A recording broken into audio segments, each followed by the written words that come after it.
Hey guys, tonight we begin with something a little more delicately tangled than usual. Imagine the whisper of starched linen, the muted creak of whalebone stays, and the quiet rustle of chambermaids moving just beyond the veil of respectability. We're descending gently into the soft, silken, and curiously structured world of Victorian underwear etiquette. Why it turns so many nights into dreams of corsets, lace, and layered modesty. It's a history full of whispered rules, romantic superstitions, and garments that were both armor and art form. And no, it's not all stiff and serious. Some of it is gently absurd, wonderfully awkward, and surprisingly sensual in the most PG-13, candle-lit sort of way.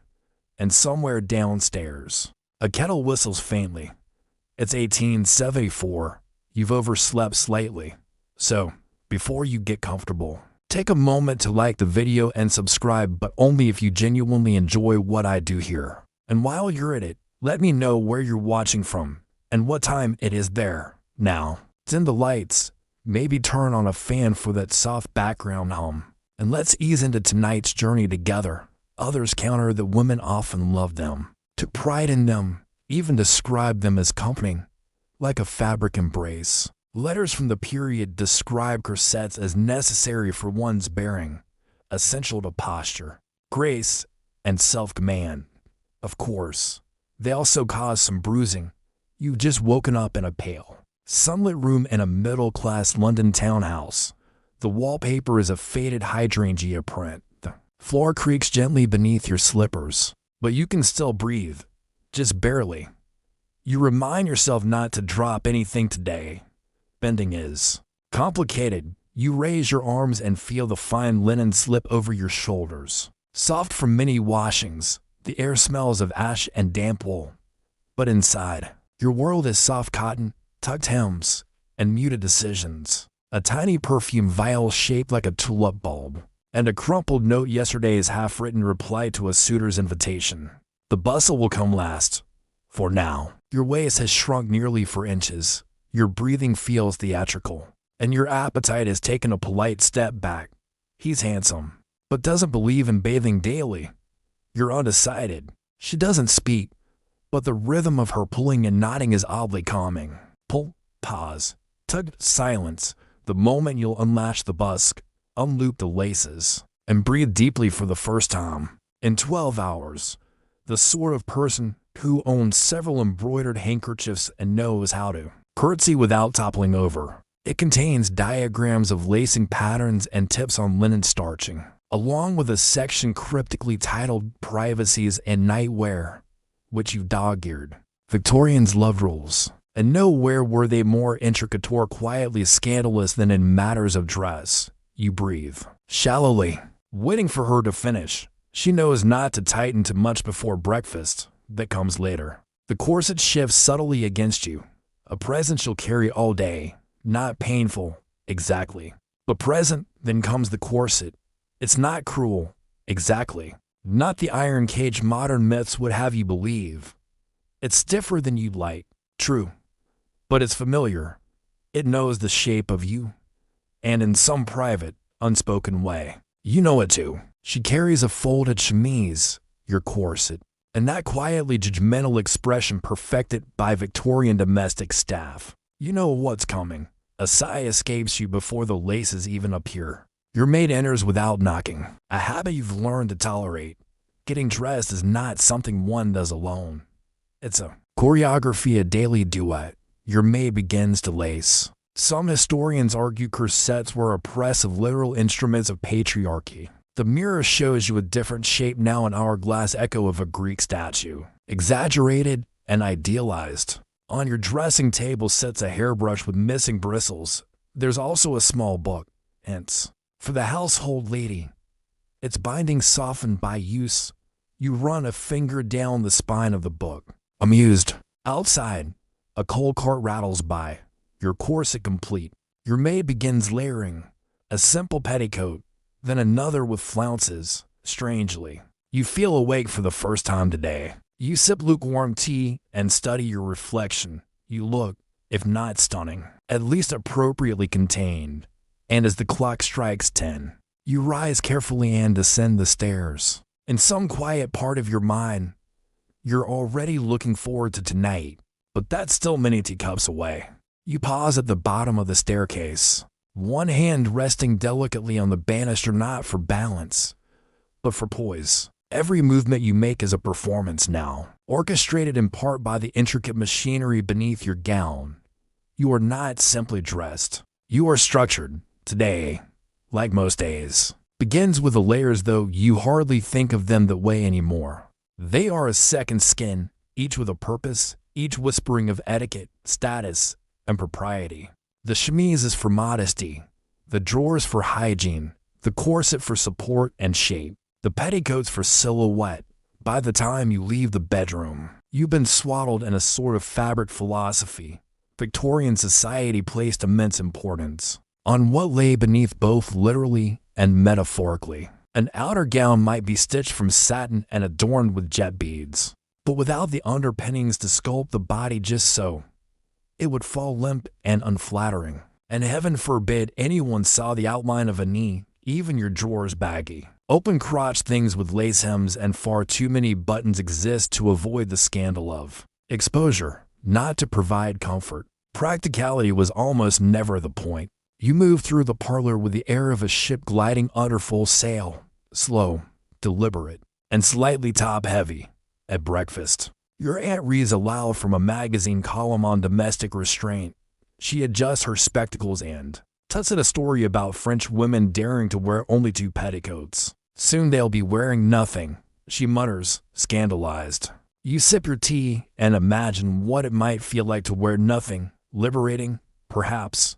Drafty. Certainly. The household clock ticks like a heartbeat. You notice your cousin's made outside hanging linens. On the line, she moves freely, unconcerned with posture or silhouette. Her skirt flaps loosely at her ankles, her sleeves rolled up to the elbow. You envy her slightly, though you'd never admit it. Victorian underclothing was about more than modesty. It was a form of identity. Layers could communicate virtue, wealth, and even oddly enough romance. A neatly laundered chemise might suggest domestic skill. A perfectly starched petticoat could imply cleanliness and moral order. It was all coded, but never spoken aloud. You recall it a tale from your favorite etiquette manual. One must never permit the impression of disorder to reach beneath the gown. This is not simply laundry advice. It's a worldview. And the garments themselves were never neutral. The soft ruffles of a modest camisole could feel innocent, but when folded slowly in a private chamber, under candlelight, those same ruffles became quietly suggestive. Historians still debate whether Victorian women were truly repressed, or if they simply spoke a different language, one of veils, perfume, and layered implication. Beneath the gowns and petticoats were stories, some whispered behind fans, others tucked away in hope chests.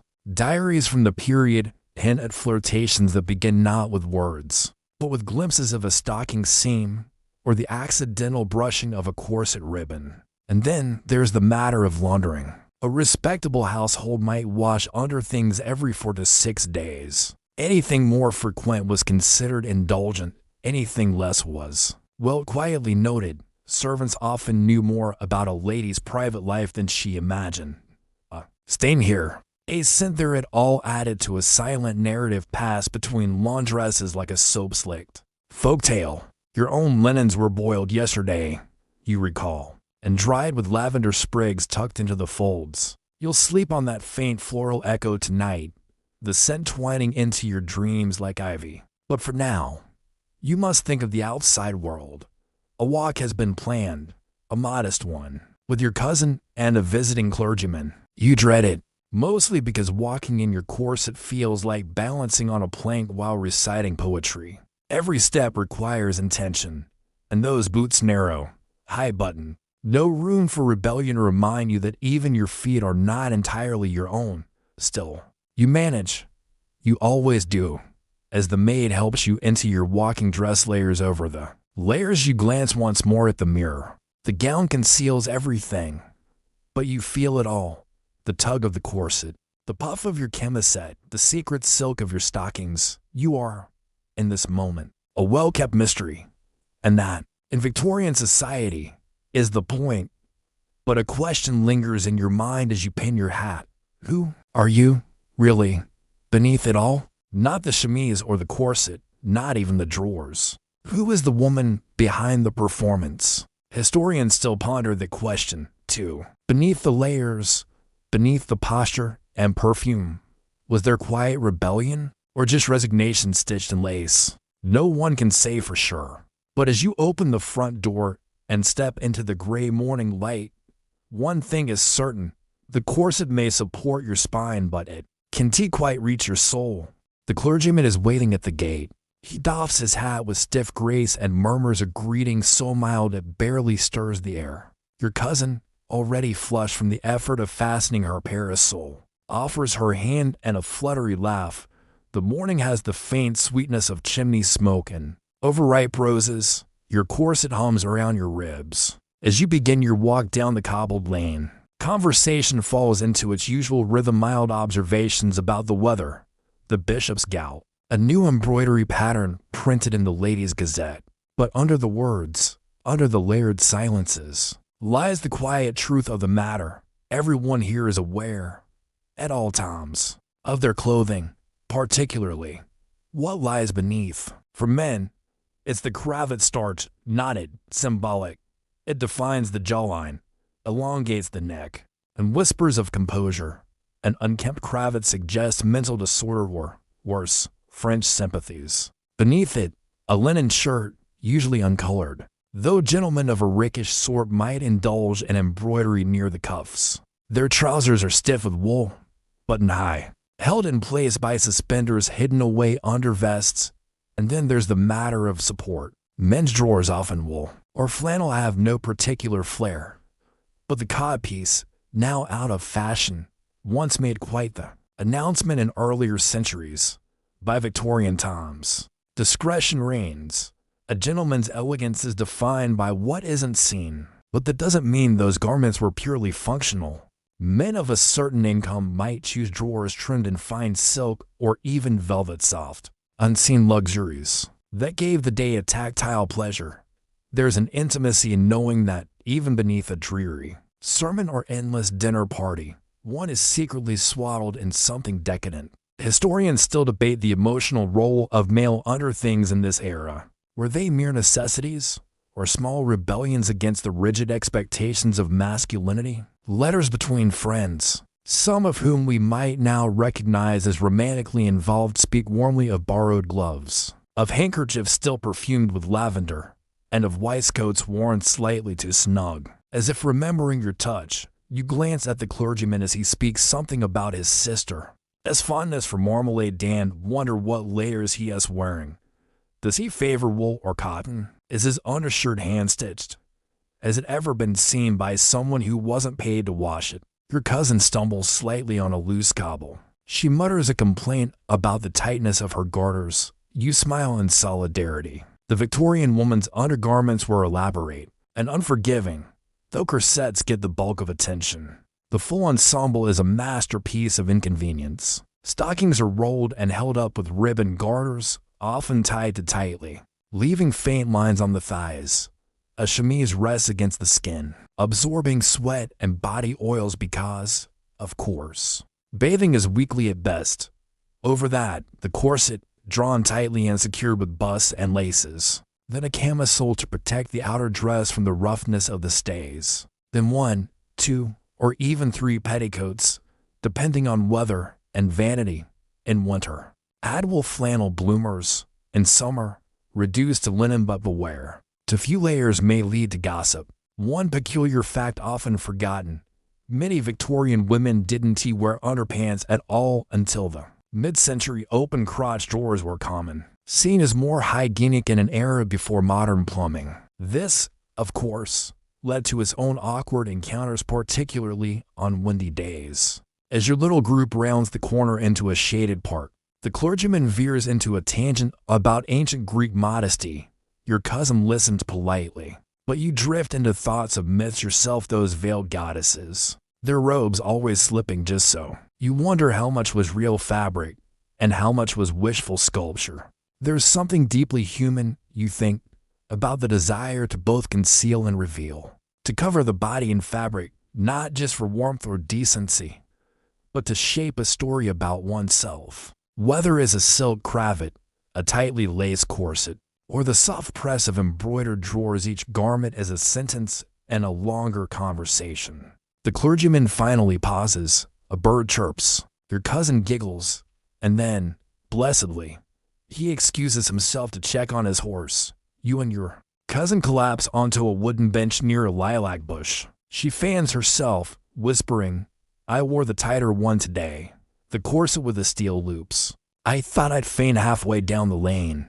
You both laugh. It's not the kind of thing you're supposed to say, but the shared absurdity of it all, the sweating, the pinching, the daily negotiations with bone and ribbon makes it hard to keep up the pretense forever. There's a camaraderie in corsetry, a kind of sisterhood in suffering, and yet, some women adored their stays. Letters to corset makers often read like love notes. You've given me the shape of a duchess. One writes, another praises the gentle but unyielding hold that makes me feel composed. Of course, others saw it differently. Physicians warned of compressed organs, collapsed lungs, and twisted spines. Satirical pamphlets showed women popping out of corsets like overstuffed sausages. But then again, most of those pamphlets were written by men. Historians still can't quite agree. Were corsets symbols of control or expressions of style, oppression or empowerment? Perhaps the answer, like the underthings themselves, lies in the folds. You lean back on the bench, feel the corset edge press against your lower ribs, and watch a boy chase a paper kite across the lawn. He trips out, the kite dives. Your cousin sighs dramatically. Do you think they'll ever invent a corset you can lie down in? She asks. Only if they stop making them for men to look at, you reply. She grins, you grin back, and the lace beneath your dress feels for just a moment like a quiet rebellion. Later that afternoon, you return to the house, your bones humming gently from the day's exertion. Not from activity. Mind you, the walk was mild, but from the unrelenting architecture of your corset. You ease out of your boots with a quiet groan and let your stockinged feet rest against the cool floorboards of your upstairs sitting room. Tea is already waiting lukewarm, weakly scented with bergamot, and beside it lies your favorite diversion. The latest quarterly Etiquette and household companion, Reflection, it states ominously, can corrupt as easily as gaze. You chuckle to yourself. The mirror in your dressing room has seen you in every state from half-corseted to wholly disheveled, and is yet to scandalize. You flip lazily through its pages, pausing on a particularly amusing illustration of a woman attempting to sew, while her petticoats threaten to consume her chair. They taught young ladies how to navigate the minefields of dinner conversation, fan language, and acceptable topics for hallway flirtation. It was like carrying a memory on my skin. The others had giggled, but no one mocked it. Some feelings are too delicate to name, but perhaps their most peculiar advice came in the dressing sections. Not scandalous, but suggestive. Perhaps a detail for the observant. Victorian etiquette books were little masterpieces of absurdity, equal parts sincere instruction and coded advice. The bustle requires careful arranging when sitting for long periods. Heaven forbid it flattened social doom awaits. One chapter, simply titled Of Decency and the Morning Toilet, warns that a woman must never dress in full view of even her own mirror. You once described it to your cousin as an hourglass with ideas. It's the evening corset, narrower at the waist, boned with steel, and laced with deep garnet ribbon, reserved for balls, dinner parties, and the rare occasion when one wishes to be seen not just as proper but as alluring. A lady must not adjust her corset in public. She must not admit to struggling with her laces. You see your reflection, not just the external, but the suggestion of the corset beneath the bodice. The way your waist curves inward, the faint outline where the stays press against the gown's silk. And she must never mention the way the stays press against her spine when dancing too energetically. You think of that now as you trace the edge of the bust through the bodice. It's not comfortable, but it is you, for now. The corset doesn't erase you. It shapes you. Certainly, disciplines you, even argues with you. But it also lets you participate in a shared fiction, one where elegance is power. And silence can still speak volumes. A debutante confessed to sneaking out of the ballroom, unlacing her corset halfway in a broom closet, and returning to the dance floor breathing freely for the first time all evening. Her partner noticed, she said, and danced with her twice more. I think he liked the chaos, she whispered. He once told you you look like a statue perfectly carved and impossible to reach. You never decided whether it was an insult. Your maid reappears, carrying a fresh pair of stockings and a note. Cream paper, press seal, faintly scented with bergamot. Young women were trained to cultivate a gentle awkwardness, as if their bodies were simply burdensome things that needed tidy management. A kind of subtext, a whisper beneath the rules. Why mention that a chemise should never be removed in daylight unless a curtain is drawn? Why linger on the exact angle of a lady's wrist when she lifts her skirts just high enough to step over a puddle? Still, there was real anxiety around modesty. Etiquette books routinely cautioned against wearing anything too sheer, too short, or heaven forbid too form-fitting. And yet, underneath all that guidance, something else flickers. Historians still argue whether Victorian etiquette was about suppressing sensuality or subtly choreographing it. You remember an old letter once read aloud at a sewing circle, passed down from a grandmother. I wore mother-esque lace camisole under my morning dress today, and no one knew. Your own camisole today is trimmed with cotton eyelet and pearl buttons faintly visible through the neckline of your tea gown, if one knows where to look. And that, after all, was the trick of Victorian fashion. The real seduction was in the suggestion. You set your magazine aside and rise to adjust your gown. You pass by the dressing screen, beyond which your corset stand waits, holding another garment like a silent sentinel. It's heavier than your day corset, with more deliberate shaping. But there are rules, even for glamour, which is a shame, because those are precisely the stories people love hearing. You think back to a conversation overheard at a conservatory ball last spring. A scandal, maybe. Or just a quiet defiance in a world that expected every ribbon to be tied just so. You wander back to the mirror.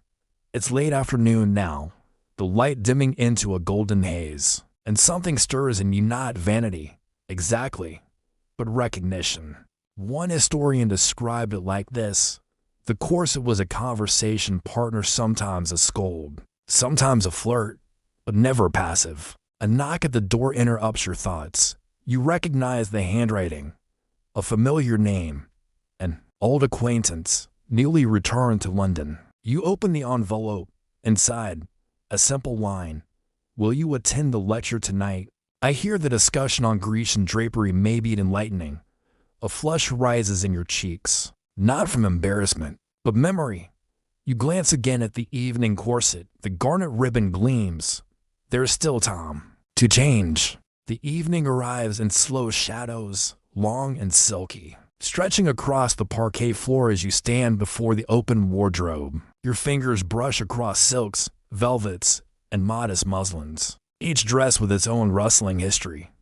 But tonight, you select the plum-colored one, the one with the faint sheen and the neckline just daring enough to draw a comment if someone were looking closely. It's not scandalous, of course not. It's merely curious, tastefully so. Your maid says nothing as she lays the dress across the fainting couch. Instead, she retrieves the evening corset, heavier, richer, tighter. This one doesn't whisper restraint, it hums with intention.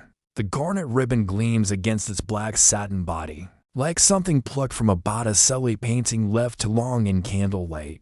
You raise your arms. She begins lacing. Evening corsets weren't just about compression, they were sculptural, designed to lift, cinch, and reshape the natural figure into something idealized, a silhouette more evocative than real. Victorian evening wear demanded exaggeration. The bust lifted, the waist minimized, the posture elevated to a degree that walking became more glide than gait. It's not pain you feel as the laces tighten, it's a kind of altered awareness. Breathing becomes smaller, shallower. Your ribs resist, But you do not protest.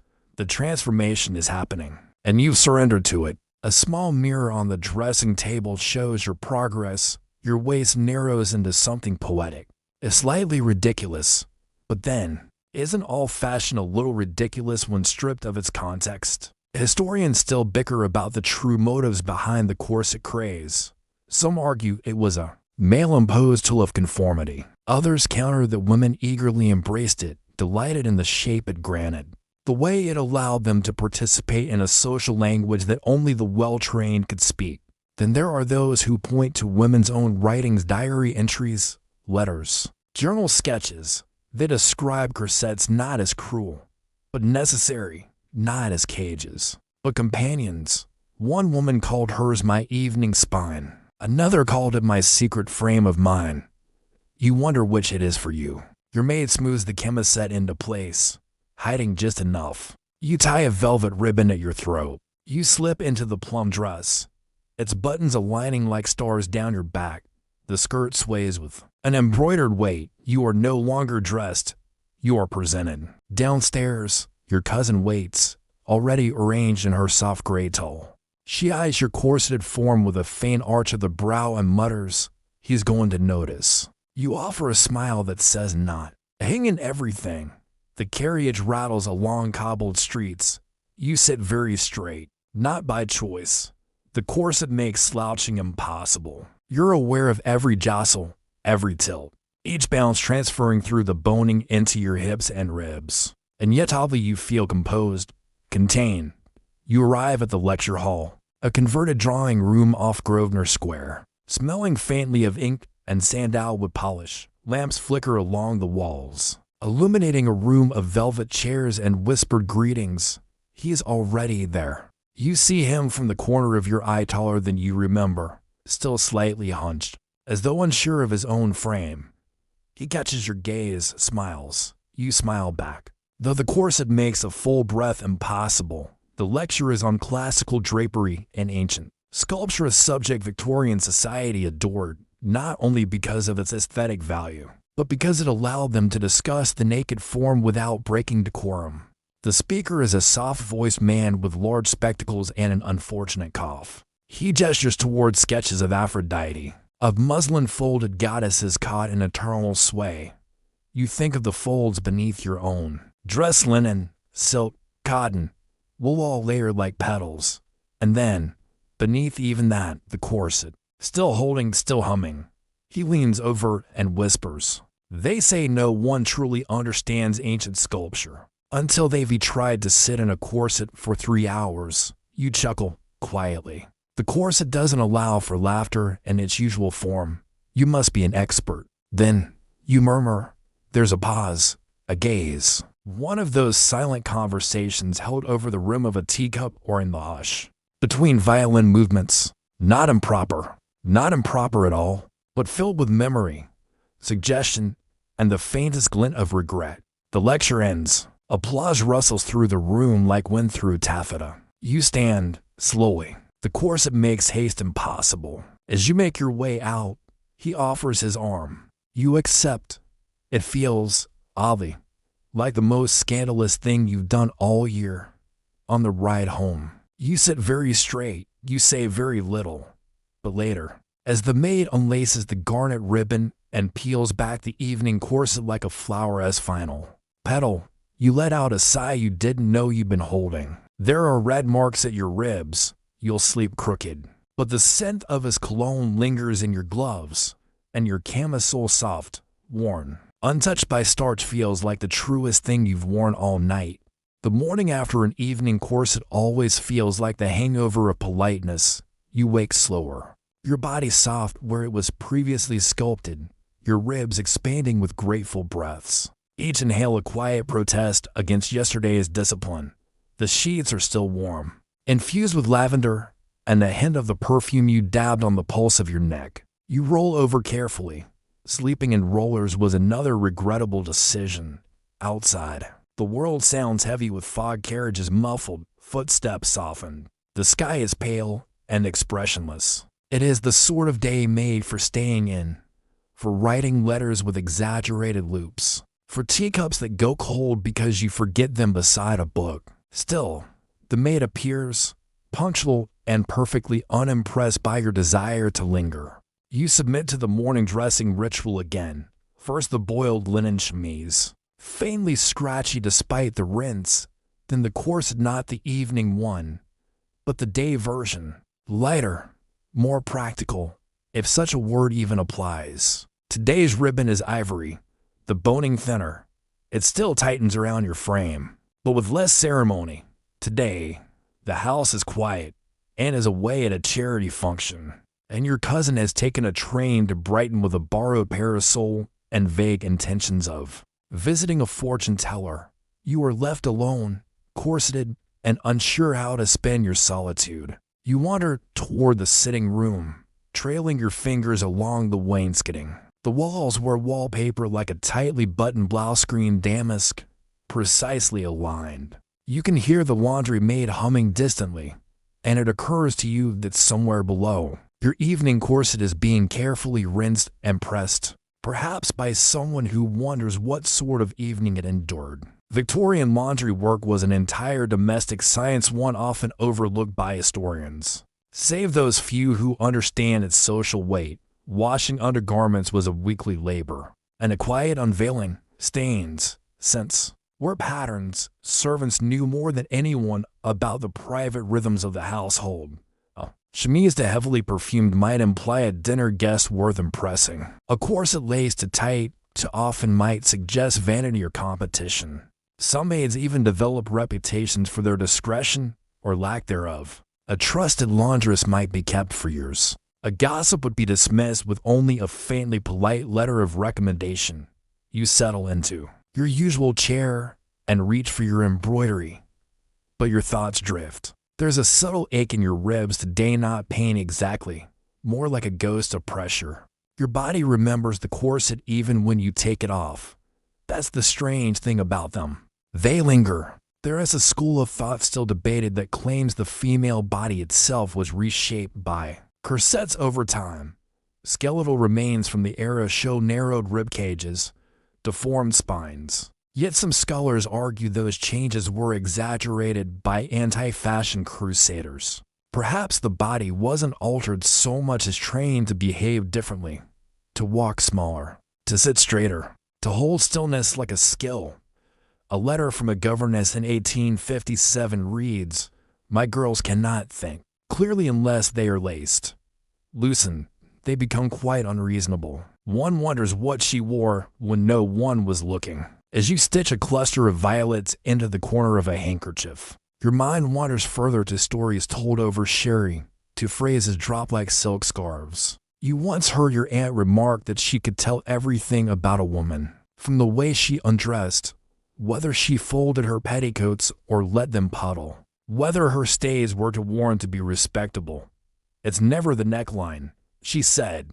"It's what lies beneath." You think again of last night, of the garnet ribbon slipping between your fingers, of how you moved through the room with such practiced precision, a walking sculpture of fabric and suggestion.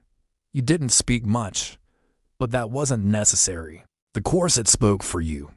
This was, in many ways, its entire purpose: to speak, to say, "I am contained, I am refined, I am not for casual consumption," and, perhaps more quietly, "I am also very aware of the body beneath all this civility." Victorian clothing rarely admitted to bodies. Sleeves were puffed, skirts were bell-shaped, and modesty panels made sure no décolletage revealed too much softness. But the corset was a contradiction. It didn't show the body, yet it emphasized it relentlessly. It sculpted what was hidden, made the unseen into the unforgettable. You thread a fresh needle. Outside, the fog begins to lift. Somewhere, someone is loosening their corset laces for the first time. In hours, somewhere else, a young girl is being fitted for her first stays, told to hold still, to breathe through her mouth, to imagine how proud her mother will be. The tea has gone cold. You drink it anyway. The bitterness is oddly satisfying. You place the embroidered handkerchief aside and reach for your journal. The pen feels natural in your hand. You begin writing without thinking. your thoughts drifting like the smoke of a blown-out candle. This morning, I remembered the shape my corset gave me last night, and it felt like missing a part of myself, not a wound, just an outline I hadn't quite filled. You pause, unsure whether to keep the line. But then, you never really wear your stays for truth. You wear them for grace, and for the beautiful fictions that float, sometimes, between a ribbon and a breath. You close the journal gently, careful not to smudge the ink, and let your hand rest atop the leather cover. Outside, the fog has softened into a polite drizzle London. At its most predictably melancholic. Inside, though, the air holds warmth. A small fire crackles in the sitting room grate, and your corset has begun to settle into its midday rhythm, no longer pressing so sharply. Now simply holding, like a familiar hand resting between your shoulder blades, you move to the window, pressing your fingertips lightly to the glass. Across the street, the dressmaker's apprentice hurries along with a fabric bundle tucked beneath one arm. Skirts bunched ungracefully as she jumps a puddle. You envy her freedom of movement, and yet, you know, should she cross the threshold of your house, the first thing your aunt would see is the way her gait reveals too much ankle. The corset may be constricting, but there are worse prisons than posture. In truth, much of Victorian life revolved around managing appearances, especially those glimpsed, not shown. Drawing room flirtations, the tilt of a bonnet, the soft sound of ribbon being untied, these were the currency of connection, not declarations, but implications, not confessions, but coded signals woven into the fabric of everyday life. You step away from the window and return to the vanity table. Your hair needs smoothing. You reach for the brush with the ivory handle, noticing the way your gloved fingers curl around it. A corset changes the way you sit, the way you lean, even the way your voice carries. Some women said they could feel the shift in personality the moment they were laced. It wasn't only the body that adjusted, but the manner, the mood, the mindset. One popular etiquette manual insisted that corsetry cultivates inner refinement. Throughout our discipline, historians still debate whether this was sincere philosophy or simply fashionable self-justification. Either way, many women believed it. Perhaps, sometimes. So do you? You remember a dance years ago when you wore your mother's stays. They were slightly too tight, too worn at the waistline, but they made you feel timeless. A boy you'd barely spoken to ask for 2 dances in a row. Afterward, he said you had the stillness of a painting. You never saw him again, but the phrase stayed with you. The stillness of a painting. What a corset grants in rigidity. It can sometimes return in elegance. The clock chimes 2. A servant enters with a letter on a silver tray. You take it, breaking the seal slowly, half hoping it's from him, the one who asked about the Grecian drapery. Instead, it's from your cousin, still away in Brighton. Her note is effusive and slightly chaotic. The fortune teller has declared her aura to be in partial bloom. She lost a glove in a bookstore, and she accidentally shared a carriage with a married man whose wife makes too many statements with her hats. You smile. She includes a postscript. Have you ever considered sleeping in your corset just once? I've heard it affects dreams. You don't respond to the just yet, but the idea lingers, curling like steam from a teacup. Sleeping in a corset was rare, but not unheard of. Young girls training their waists for society balls might endure such nights, tossing and turning under stiff whalebone and silk. Some swore it helped maintain posture, preserved beauty. Others called it vanity turned masochism. But a few whispered, few claimed it changed not the body, but the dreams. That the tightness of the stays shaped not just the flesh, but the stories spawned by the sleeping mind. One diary entry, found folded inside a corset box. Read, dreamt I was a swan in a silver cage. Could not bend, could not fly, but was told I looked perfect. You tap the note thoughtfully. What do your dreams feel like post-corset? Are they stiffer, sweeter, more carefully composed? You can't quite say. The fire crackles again, drawing your gaze The flames reflect in the glass of the framed daguerreotype on the mantel. Your mother, seated in her wedding gown, corseted so tightly her chin barely lowers. There's strength in her eyes, and defiance. They always say Victorian women were passive, but perhaps, you think, they were simply quiet in their rebellion. Corseted not just by bone and ribbon, but by expectations, and yet managing to smuggle 1,000 subversions into the fold. A silk rosette stitched slightly too high on the bodice. A button left unfastened just long enough to be noticed. A whispered promise exchanged in the time it takes to retrieve a dropped handkerchief. You look again at the ivory corset hanging by the wardrobe. Your date corset, your thinking corset. If such a phrase exists, you wonder what it would say if corsets could speak. Maybe you are more than me, but I made you remember where your center lies. Maybe every inch you give me is one you've chosen. Maybe nothing at all. You place your cousin's letter inside your journal, a ribbon bookmark, a suggestion. The afternoon passes gently. The drizzle turns to mist, then nothing. You remain corseted but quiet, sipping fresh tea, letting your body hum its own low tune. Not pain, not quite, but presence. Always presence. And when the hour grows later and your maid arrives to help you undress, you hesitate just for a moment when her fingers touch the laces. Shall I loosen it now, miss? You consider the question. Not yet. You tell her to leave it for now. The laces can wait. The hour is early enough. The evening still gently unspooling. The corset, though firm, no longer feels intrusive. Instead, it feels like a companion you've grown used to, a peculiar sort of intimacy pressing just beneath your shoulder blades. The maid hesitates for a beat, an unspoken moment of curiosity, but she's well trained. She curtsies, collects the tea tray, and slips from the room with only the faintest creak of the door hinge. You are alone again, corseted and contemplative. The mirror across the room catches your eye. It shows you exactly what the world would see if they walked in. Now upright posture, high neckline, narrow waist, demurely folded hands. But behind the mirror's cool gaze, you feel something looser moving through your mind. A private, unbuttoned thought. What would happen, you wonder, if you didn't remove it at all tonight? Not for sleep, not for bathing, not even for your own comfort, to keep the form. Even when no one is watching. Many Victorian women did sleep in corsets, particularly in boarding schools, where posture training was strict and constant. Some even wore a lighter, night corset, a strange contradiction if ever there was one. The very idea of a garment meant for rest, yet designed to confine. One fashion journal referred to night corsets as gentle reminders in velvet.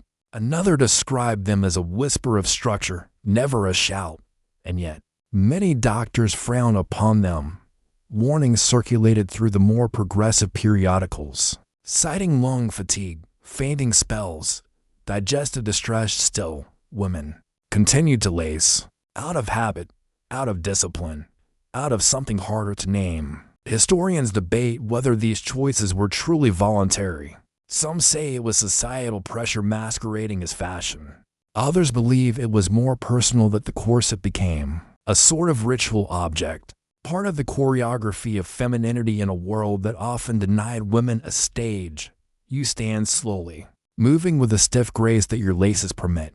The gas lamps flicker softly as you cross the room and draw the curtains. Against the dark, you're no longer thinking about the mirror. You're thinking about the layers beneath the corset, the chemise still warm from your body, the skin just beginning to itch faintly where the boning rests along in one place, and still. You keep it on. You reach for a book from the shelf, an old favorite with faded marbled edges. Inside are pressed violets from a summer long gone. You lower yourself onto the chaise and read, spine straight, breath shallow. The corset humming a low lullaby around your ribs. The heroine in the novel is, as always, improbably brave and absurdly overdressed. She climbs cliffs in kid gloves. She faints into the arms of a brooding baronet, corseted so tightly she can barely gasp. Unhand me. And yet she never seems truly undone. You smile at the absurdity and the accuracy. Victorian heroines may swoon, but they do so with a flare sharpened by whalebone and willpower. You shift slightly. The edge of the bust presses into your stomach, not painfully, just enough to remind you that it's there. The book slips from your hand. Your eyes drift shut, and suddenly, you are elsewhere, not quite asleep, not fully awake. The liminal in-between place where dreams begin to thread themselves into the real. You're walking through a greenhouse at night.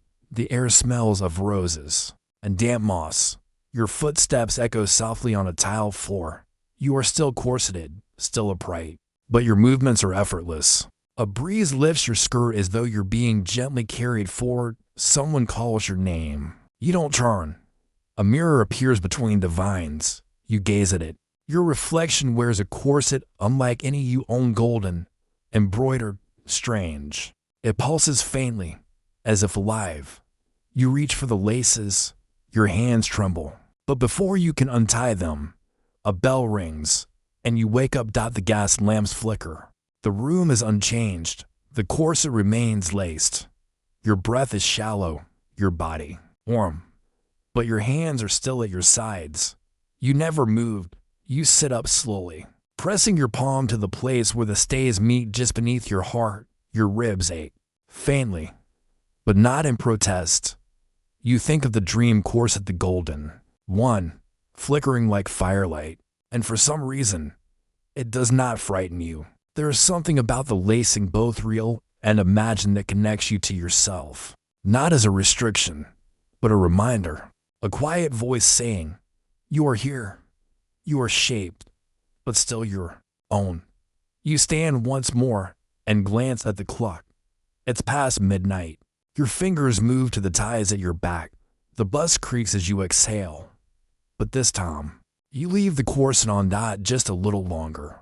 Dawn arrives not with trumpets or fanfare, but with the muted hush of mist sliding down the window panes. You wake slowly, not quite sure if you slept at all or simply drifted in and out of lace-tinted half-dreams. Your body feels suspended, held gently, as if you've been sleeping inside a soft exclamation point. The corset is still there, wrapped like a second skin. It didn't strangle your sleep. If anything, it anchored you.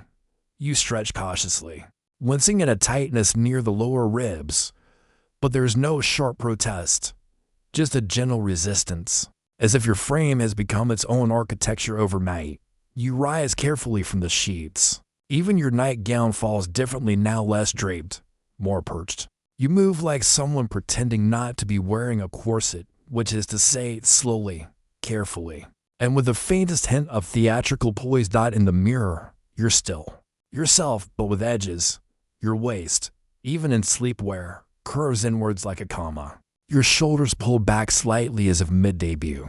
There's a pink line along your ribs where the boning settled during the night. You touch it with a fingertip. It feels like punctuation. Not long after, the maid enters with her habitual knock and tray. Her eyes fall on your silhouette, and though she says nothing, there's a small pause, barely perceptible. You raise an eyebrow. "Yes, miss," she says gently. "I'll warm your bath as usual." But it isn't usual, not quite. She places the tray a little more quietly today. She doesn't offer to assist with your laces. She knows, without needing to ask, that you've chosen to keep the shape a little longer. Victorian baths were seldom leisurely affairs. Hot water had to be carried in by the bucket, poured into shallow porcelain basins. Soap was harsh, scented with rose or violet, and always slightly too floral to feel honest. Bathing was a ritual of modesty and awkwardness. One washed quickly, thoroughly, and alone unless one was ill, elderly, or impossibly wealthy.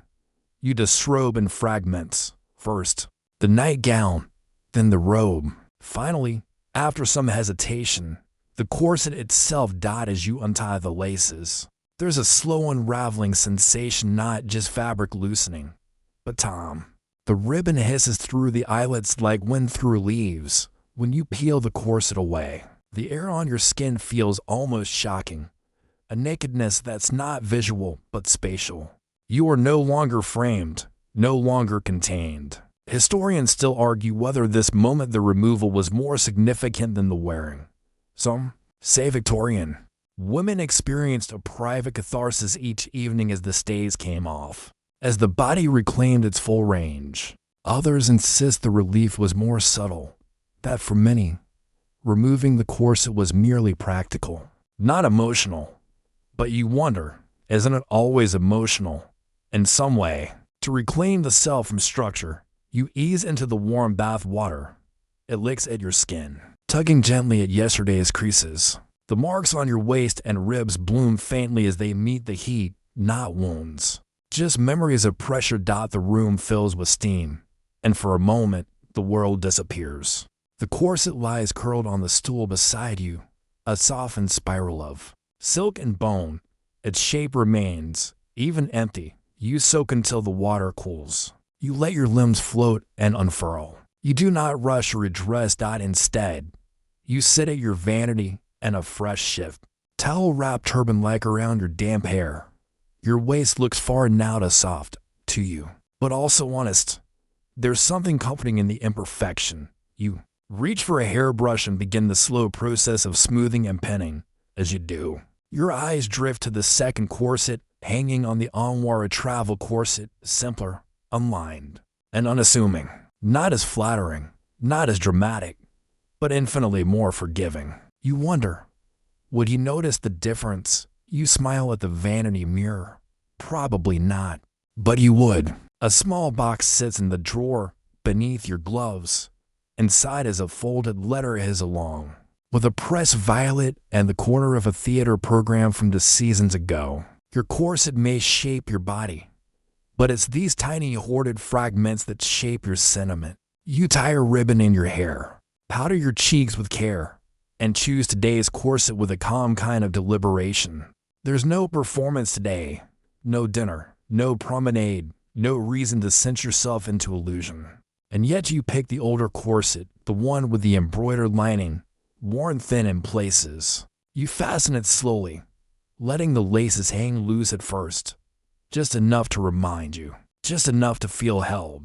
Some women spoke of corsets as training, others as tools, some as prison. But you are beginning to think of them as punctuation. The full stops, the exclamation points, the little curves and hooks that say, this is where I begin, this is where I pause, this is where I shape the sentence of myself. You stand. Take a long breath, slow, careful, and only slightly shallow, and you smile. Because today, you wear the corset, but tomorrow, perhaps, you won't. And either way you will still be you. The morning unfolds like soft ribbon, smooth and unhurried. Your corset is laced, but only gently, more a guiding presence than a sculptor's command. It breathes with you today, not against you. There is no event scheduled, no audience to impress. Just the quiet murmur of the house and the occasional creak of the floorboards as someone moves about their day below. You decide to visit the library. Not the family's formal one, with the stately leather chairs and solemn portraits, glaring disapproval from every angle. No, you choose the smaller room at the rear of the house, half forgotten and sunlit, smelling faintly of paper, dust, and dry lemon peel left too long in a bowl. Books are stacked on mismatched shelves, some shelved by subject, others by whim. You run your fingers along the spines, passing volumes on botany, etymology, and theatrical scandal. Finally, your hand pauses on a slim collection bound in green cloth, a lady's physiology for the betterment of her private understanding, a title both vague and promising. You curl into the window seat, skirts tucked neatly, corset providing its usual firm perimeter, and begin to read. Victorian advice literature for women walked a curious tightrope. It wished to inform but never to directly, to advise but only with heavy metaphor and moral oversight. There was a hunger to understand one's body and its rhythms, but few acceptable paths to knowledge. So books like this danced around the subject, using florid language to describe anatomy, desire, hygiene. and monthly mysteries in ways that often confused more than clarified. One chapter opens, the feminine body, and its many lunar dispositions must be regarded as both sacred, vessel and domestic enigma. You blink, sacred, perhaps, but enigma certainly feels more accurate. Victorian women weren't encouraged to ask direct questions about their own bodies. There were taboos around speaking of digestion, let alone desire. Even corset pain was often dismissed as a woman's failure to adapt. If the stays ache, one etiquette guide declared, then it is not the fault of the corset, but of the wearer's own misalignment with order. Historians still puzzle over how much Victorian women actually knew about their own anatomy. Diaries and letters reveal a patchwork understanding. Some women were taught almost nothing. Others gleaned information from older sisters, sharp-eyed maids, or coded fiction. And yet, even in this veil of mystery, there was resilience. A subtle form of knowledge sharing emerged: quilting circles, bathing rituals, long carriage rides, where women whispered to each other beneath the rattle of wheels. The corset, oddly enough, often became a topic of intimacy, a shared enemy, a shared secret. You turn a page, a hand-drawn diagram appears, labeled only the womb, as seen from the philosophical perspective. It looks suspiciously like a pomegranate. You smile, even now. You can hear your aunt's voice in your head. A young lady must never concern herself with inner workings, only outward grace. And yet it is precisely those inner workings that ache in your back after a long supper. The flutter beneath your ribs when your name is spoken in a certain voice that defined the day. You stretch slightly, the corset flexing with you, and close the book. Not because you're finished, but because you've read enough to understand the deeper lesson. The body, even corseted, has its own language, and no matter how tightly laced, it still finds ways to speak. You rest the book on your lap and let your eyes drift closed for a moment. The library is quiet. The house feels paused. You imagine, just briefly, what a world without corsets might look like. A world where you wake and dress in garments that move when you move, where breathing deeply is not a chore but a habit, where your shape is not arranged but accepted. Would you feel free or simply unmoored? It's a question women began asking more publicly in the later decades of the century.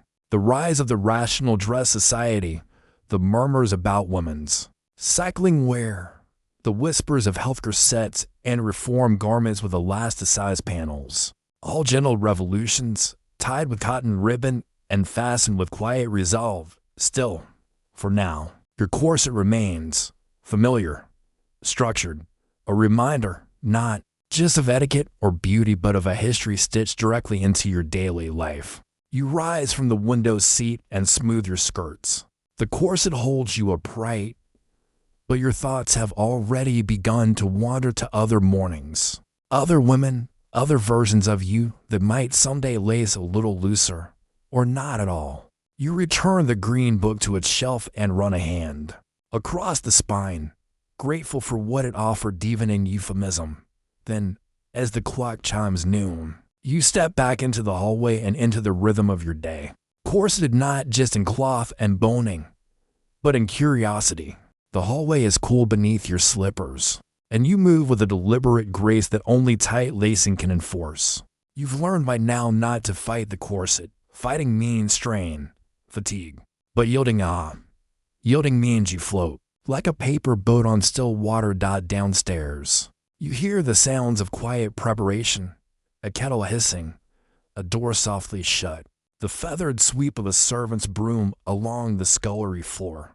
The day folds inward as you step into the breakfast room, where a small table awaits tea, toast, a thin wedge of honeyed ham, and a letter placed precisely beside the butter dish. You sit with care. The chair is unforgiving to bone silhouettes, so you perch knees aligned, spine upright, as though a string runs from your corset hooks to the ceiling beams above. Every movement feels choreographed, as if your body has rehearsed the scene 1,000 times. You sip the tea first delicately. Breathing too deeply while drinking is unwise in this state. Corsets did not allow for indulgent gulps, They train women to consume slowly, to speak slowly, to be slowly. Whether this was elegance or enforced patience remains an open question. The letter is sealed with dark wax, stamped with the insignia of a minor society to which you barely recall subscribing. You break it carefully and read, "Madam, you are cordially invited to an evening lecture on the subject of anatomical aesthetics in Greco-Roman sculpture, with an emphasis on the corseted interpretation of classical proportion. Guests are encouraged to wear period-inspired attire, light refreshments provided." You smile. Of course, a lecture on art, but really, an excuse to speak, indirectly, of the body, to circle delicately around the truth that Victorians craved. How beauty was defined, distorted, pursued. You recall last week's lecture, and the familiar figure across the room. You haven't written since. He hasn't, either. But the silence feels more like a suspended phrase than a conclusion. Historians still debate the true purpose of such gatherings. Were they educational, social, thinly veiled flirtations behind the veil of academia? In some circles, these events were breeding grounds for mild rebellion. One duchess was known to attend only if she could wear trousers under her skirts, just to feel something. Others would wear corsets slightly enlaced, a quiet act of defiance hidden beneath embroidered modesty. The letter includes a small note, dress code. Creative liberties encouraged within the frame of good taste. You raise a brow at that. Creative liberties for Victorians. That could mean anything from a slightly lowered neckline to an actual color in one's gloves. You fold the letter and tuck it beneath your plate. The toast has gone cold, but you nibble at it anyway, reflecting on the odd duality the corset represents. It is both performance and privacy. Everyone sees the shape, but no one sees the effort. Everyone comments on the silhouette, but no one asks how it feels. It becomes your secret. The corset, after all, touches you longer and closer than most lovers ever would. It knows your tender spots, your shallowest breaths, the slope of your ribs. It presses into you for hours, shaping not just your figure, but your attention.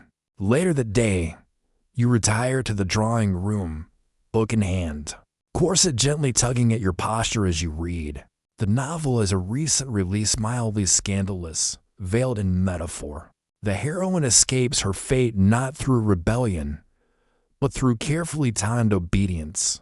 A smile here, a silence there. Her corset, the narrator writes, clings to her like an idea she dare not abandon. You close the book on that line and sit for a while, staring out the window. There are sparrows hopping along the garden wall, their movements unbound. Light, chaotic, you wonder if any bird has ever understood the appeal of symmetry, or if it's a purely human obsession to align, to compress, to shape oneself until the reflection finally says what we want to believe is true. You press a hand lightly to your waist. The corset hasn't tightened, but it hasn't loosened either. You imagine what it might feel like to wear one without being seen, not for a ball, not for a portrait, not for flirtation or formality, just for yourself. There are stories, half rumor, half archived fact, of women who commission custom corsets in secret, paying seamstresses extra to hide certain embellishments, certain symbols embroidered along the interior lining where no one else would ever see them. Bees, eyes, locked doors, things meaningful only to the wearer. You wonder what symbol you'd choose. A ribbon, perhaps, a single violet, or a small, coiled quill like the kind you used to draw in the margins of your childhood books. The night, as you undress, you handle the corset with care. You don't toss it aside. You lay it over the back of the armchair and run your fingers along the boning. You think of all the shapes it has given you, all the postures it has demanded, all the dreams it has quietly shaped just by pressing closer. Then you slip into your nightgown, uncorseted, warm, and just a little wistful, because tomorrow night, perhaps, you'll wear it again. But tonight, you'll dream freely. You sleep deeper without it.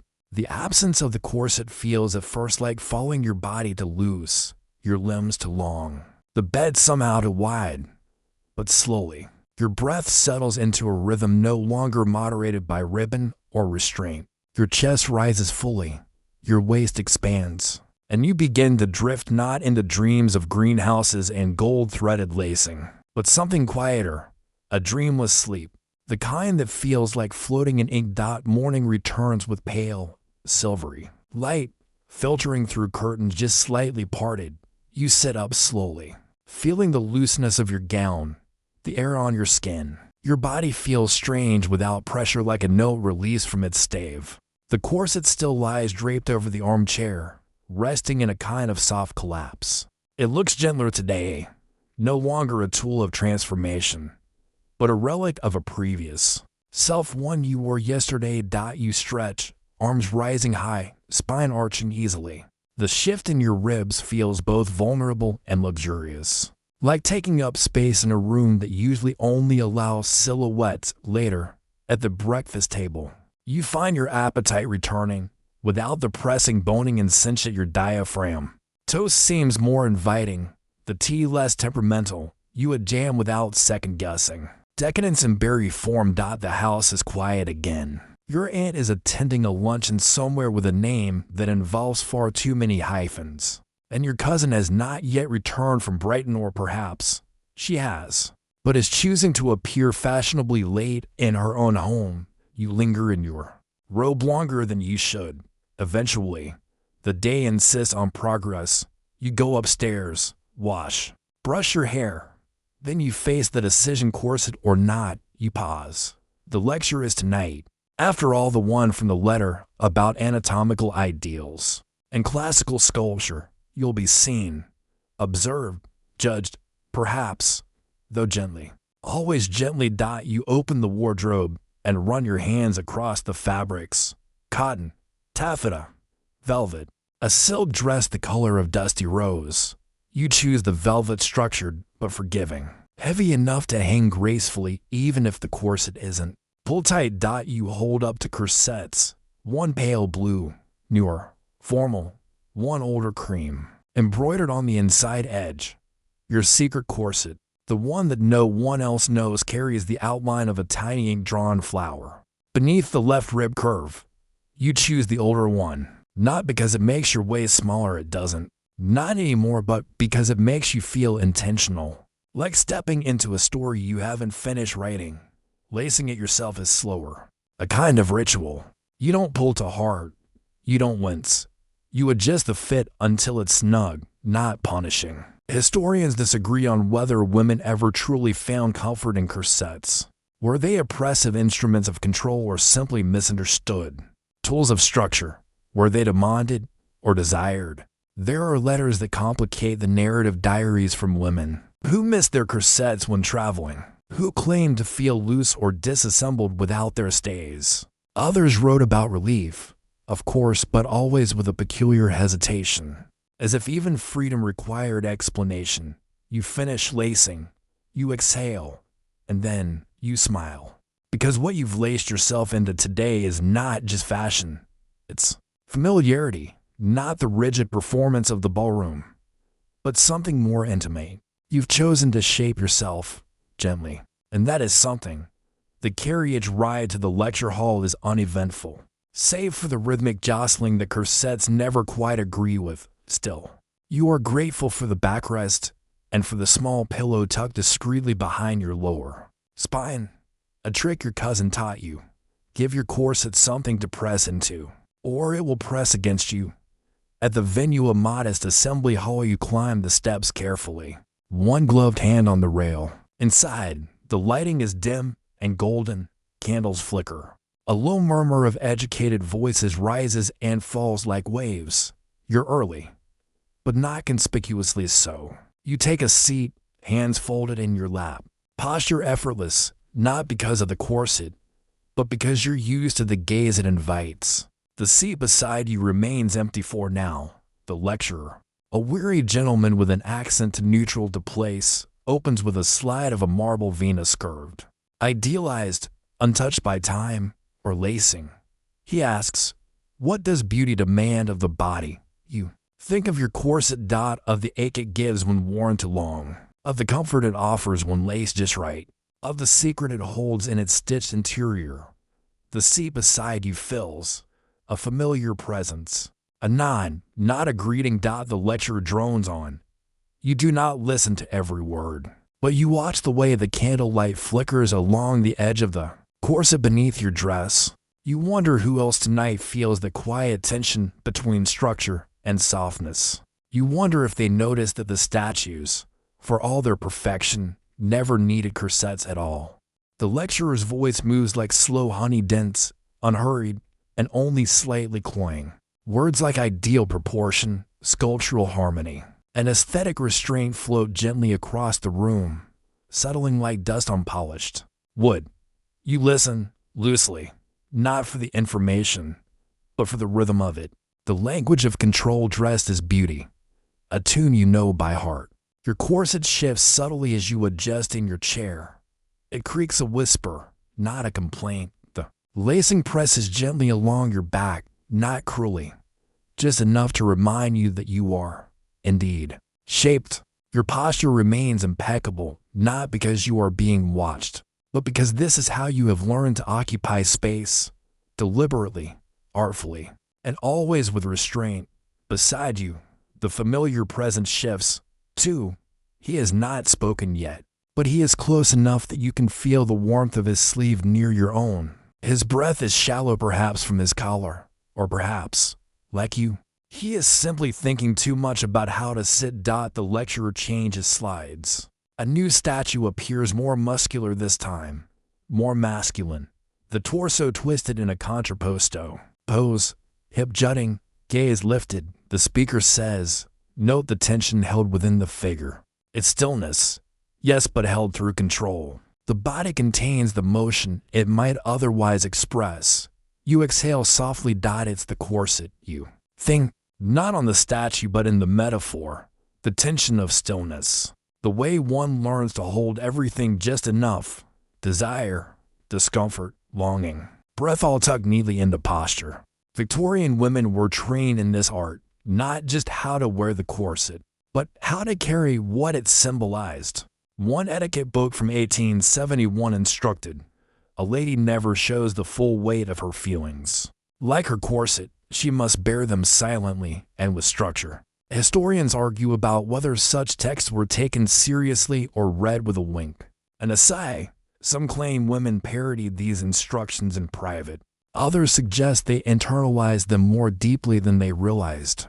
You feel a fingertip graze your glove, a brush. So light it might have been accidental, might, but then, again, maybe not. You keep your gaze forward. The lecturer continues.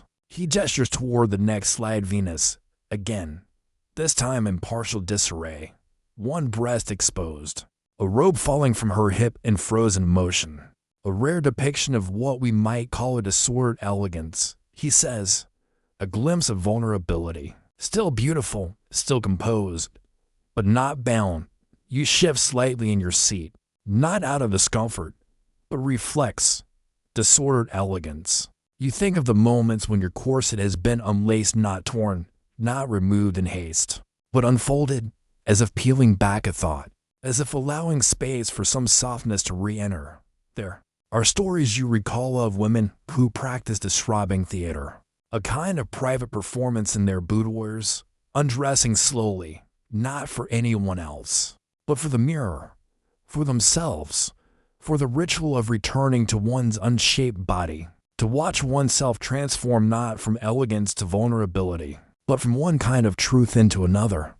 A gloved hand gently brushes yours now. Definitely not accidental. Still, you keep your gaze on the marble Venus, whose robe continues to fall for eternity.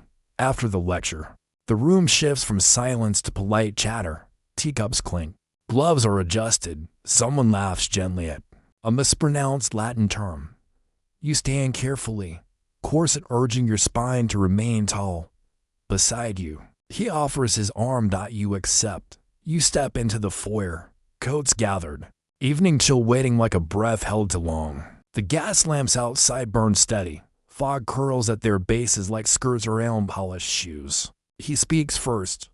You looked rather statuesque. During the Venus slide, you raise a brow. Because of the lighting, he hesitates.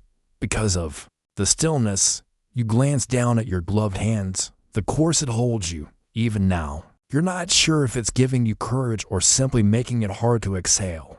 I suppose stillness is a practice thing, you murmur. He nods. But I wonder what you'd look like without it. You don't respond. You don't have to. The carriage arrives. You part ways with only a glance and a soft farewell. But the conversation lingers like perfume on linen. Back in your room. The corset is peeled off slowly. No theatrics, no mirrors tonight, just breath deep, free. Familiar, you lie on your bed in silence. The boning has left faint traces on your skin, shadows of where it held you. And yet, as you run your fingers along those lines, you don't feel confined, you feel remembered. The body remembering form, the mind remembering softness, the night, remembering you exactly as you were, both shaped and unshaped, both Venus and her corset-wearing descendant. Morning returns like a forgotten melody, threading its way through the lace curtains and dust motes. Settling in the quiet creases of the room, you stir slowly, your body still bearing the faint impressions of last night's corset, bare traces. Like folds in a letter long read and carefully refolded. The sheets are rumpled, your hair slightly tousled, and your waist feels unfamiliar and its softness again. It takes a moment for you to recognize this as yourself. Unbound, unshaped, uncurated. The real and resting version of you. You dress without hurry, today. No structured engagements await, no lecture halls or promenades, no house calls or callers. Just a long morning stretched across a calendar that has politely forgotten you.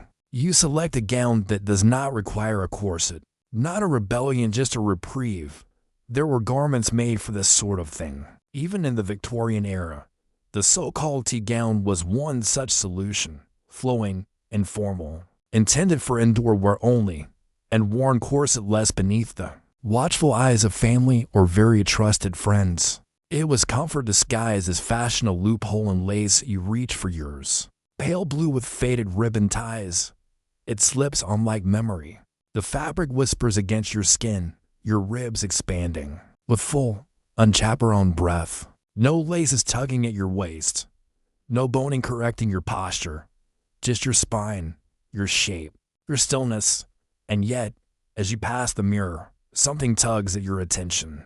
Not the lack of structure, but what's still there, the faintest tilt to your shoulders, the gentle in return of your waist. Traces of your corset itself linger like perfume after someone's left the room. Even without the garment, the posture remains. Historians still debate how long the effects of corsetry lingered in the body. Some claimed permanent change, ribs shifted, muscles retrained, lungs narrowed to new rhythms. Others insist the body recovers, unshapes itself when given time and softness.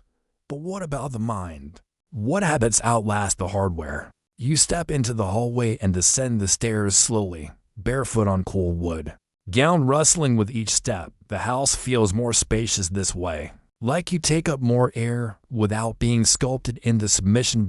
In the drawing room, you settle into the wide armchair. Tea already waiting, someone remembered or perhaps anticipated. You fold your legs beneath you, something you couldn't do yesterday, and sip the steaming cup with quiet amusement. You're reminded of a passage from a woman's journal you once found in the back of a library archive. The ink had faded, but the words still press clearly. There are days I want to be shaped, and days I want to spill. You understand now. Some days the corset was armor, other days it was stage lighting, and some days it was simply too much like a sentence you couldn't finish reading. You spend the morning writing letters, mostly, a few unfinished lines of poetry, one awkwardly romantic line that you crumple and discard. Not because it isn't true, but because it's too honest in a way the corset would never permit. You write another note, short, folded precisely, tucked into an envelope without address. It's the kind of letter you write without ever intending to send, To yourself, perhaps. Or to the version of you that still lingers in last night's velvet silhouette. By midday, the sun has warmed the windows and coaxed you into the garden. You wander, gown brushing along the dewy grass, arms free, breath easy. There's a sort of decadence in the way you move now, loose limb, leisurely. A neighbor passes on the path, corseted and upright, nodding politely. You nod in return and wonder what she sees. A woman in a house dress, or a woman in retreat. You think of your corset upstairs, carefully hung on its hook, silent and waiting, not abandoned, just resting. There are stories half confirmed, half whispered of women who use corsets as a form of emotional structure when the world outside collapsed, when marriages fractured or fortunes crumbled. The corset became the one thing they could control. If I can keep my waist, one woman wrote, then at least one part of me is still mine. You understand that, but today, you do not need a shape to hold you together. Today, your tea gown does just fine. You return inside as the afternoon. Sun fades, long shadows tracing the hallway. You pass the mirror again, and this time, you don't pause. There's no need to inspect or assess. You know your own outline well enough by now. Tonight, perhaps, the corset will return, but not out of necessity, out of choice. And tomorrow, well, that is for the laces to decide. Evening drapes itself across the windows like velvet, soft and slow. The light dims into the corners, brushing every object with that particular shade of quiet gold that makes everything look older, more forgiving. You move through your room. In silence, your tea gown now draped across the chair like a sigh. Tonight feels different. You've worn corsets to events, to readings, to long, scrutinized dinners filled with knowing glances and the clicking of forks. You've worn them for beauty, for habit, for the intricate performance of being seen. But tonight, you feel none of that. Tonight, you're dressing for no one. The corset you choose is dusky lilac, older, softened by time, not showy, not tight. It's one you haven't worn in a while. Its stitching slightly frayed, the eyelets loosened, the ribbon not quite crisp anymore. It doesn't command attention. It remembers you. You lace it slowly. No need to pull. No need to perfect. There is something about the ritual that soothes, even without the need for transformation. The way the fabric wraps, the way the laces move through your fingers like a musical scale. It's tactile poetry, stitched into a silhouette. You dress in a long cotton skirt and a blouse with tiny shell buttons, simple, modest, softly elegant. The corset beneath is your secret, no longer a signal, just a sensation. Historians still debate whether Victorian women ever wore corsets just for themselves. The assumption is always about the gay society's expectations, men's approval, other women's rivalry. But letters and journals offer glimpses of something else. Quiet moments at dressing tables, women who wore a particular corset while reading poetry, who chose lace boning simply because it made them smile, who wrote in cramped script. Today I wore the lilac one. It made me feel like a person again. You step out into the hallway, your corset neither shaping nor stifling, just holding, like a frame around a painting you haven't yet named. In the parlor, a lamp glows. A book lies waiting on the divan, spine slightly cracked from being halfway read. The room smells faintly of lavender and wood polish. You settle in, curling your legs beneath you, corset creasing gently as you shift. The book is a novel, a romance, but not scandalous. A story of letters exchanged across a sea, of a woman who sends pressed violets in the margins and a man who never quite says what he means. You find yourself reading slowly, savoring each sentence the way one sips warm milk. At midnight. Outside, the wind picks up. Leaves whisper at the windows. The corset hugs you just enough to remind you that you are here. You are real. You are quietly held. It's not always about compression. Sometimes it's about containment. The way a corset helps you carry what might otherwise spill out. Emotions, longing, questions you can't ask aloud. You remember a line from a woman's diary written in ink faded to sepia. My corset bears witness to everything I don't say. You wonder what yours has overheard later. You light a candle and draw the curtains. The room narrows into warmth. You unlace the corset not out of need, but as closure. Each pull of ribbon is a soft goodbye. Each loosened inch of breath you didn't know you were holding. You fold it neatly and place it on the nightstand, just for tonight. Like an old friend, too polite to intrude but too dear to be left in the wardrobe. You slip into your nightgown cotton, worn thin in places, and stretch out across the bed. The sheets are cool, the room hums. And though you're no longer laced, the memory of the corset remains in your ribs, your spine, your thoughts, not as a prison, not as a stage prop, but as punctuation. You fall asleep wondering what it might mean to wear a corset tomorrow for no reason at all, no event, no gaze, just because it feels like a good sentence to continue. You dream, that night, of ribbons, not as restraints but as invitations. Threads winding through corridors, between columns, over balconies, fluttering like silk whispers against your fingers. You follow them barefoot, the marble floor cool. Beneath your feet, your corset soft as a breath, not pulling, only reminding. The ribbons don't tie you in. They lead you forward. You awaken to the thinnest gray light, the kind that turns everything into silhouette. The ceiling is just a faint wash above you. The air smells faintly of something floral and warm, perhaps lavender. Or maybe just the memory of yesterday's tea. You lie still for a long time, noticing the freedom in your ribs, the way your hips shift easily against the mattress. The absence of structure is not discomforting. It is, somehow, neutral. A pause in the daily symphony of lacing and shaping. Eventually, the day calls. You rise, robe drawn over your nightgown, slippers whispering against the carpet, downstairs. A fresh envelope awaits screen paper, your name inked in a familiar hand. You recognize the script before you even reach for it. No flourish, no postmark, just a single sheet folded twice. You sit at the breakfast table, corseless, toes curled against the wooden floor, and unfold the letter slowly. You asked once what I thought of corsets. It begins, I thought they were your armor. But I was wrong. They're your punctuation. When you wear one, I can read you differently. Your pauses, your questions, your breath when you want to speak but don't. I wonder, what would you say if you wore none at all?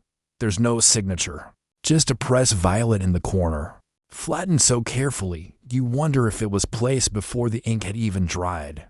You fold the letter and slip it into your pocket, unsure whether you're keeping it close or hiding it away. The corset you reach for next is different from all the others, simpler, not made for presentation, not embroidered or embellished, just pale cotton and soft cord, a health corset, as some reformers called it, more flexible, less severe. A garment born from the rational dress movement, those late-century voices that dared to suggest that women might want to both breathe and be beautiful at the same time. Historians still debate whether these reform corsets were successful. Some claim they were a marketing illusion, just another product masquerading as freedom. Others argue they marked a turning point, a slow loosening of laces across the decades. But most agree on one thing. They made conversation possible. You lace this corset yourself slowly, gently. It hugs. It doesn't compress. You breathe deeply and feel it give, not resist. It's not armor. It's scaffolding. A reminder that structure can support, not just restrict. Dressed. You walk to the park. No carriage. No fanfare. Just you, your coat, and a secret letter pressed against your ribs. The wind is cool, threading through the trees, lifting the hem of your skirt and fluttering the edges of your thoughts. You pass others, some corseted, some not, most upright, all composed. No one knows the kind of corset you wear. No one can see the words folded beneath your jacket, resting against your breastbone like a question waiting to be answered. You sit on a bench beneath an elm and watch the world pass, A woman in riding clothes trots by, spine proud, corset hidden beneath a jacket tailored to her exact rhythm. A nursemaid walks with 2 toddlers, corseless beneath her apron. Her posture slouched, but her arms strong and certain. A pair of older ladies pass you arm in arm, whispering about someone's scandalously wide hat. You smile. You're reminded of a phrase from a reform pamphlet: the corset, if worn, should be worn for the self, not for the eye. A bold statement for the time. Almost revolutionary. You slip the letter from your pocket and read it again. The ink has smudged slightly from the warmth of your body. You think of writing. Back, but not yet. Some words require a little more breath. By afternoon, you're back home. You unlace the corset slowly, not because it hurts, but because you've worn it with intention. As punctuation, not conclusion, you fold it neatly, place it back in the drawer, and watch the light catch the pressed violet in the letter, now resting by your mirror. Tomorrow may bring a ball, or rain, or nothing at all.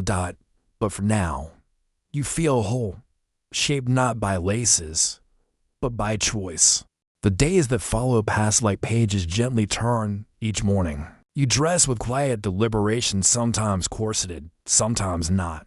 Not out of rebellion or surrender, but simply preference. The choice itself has become the luxury.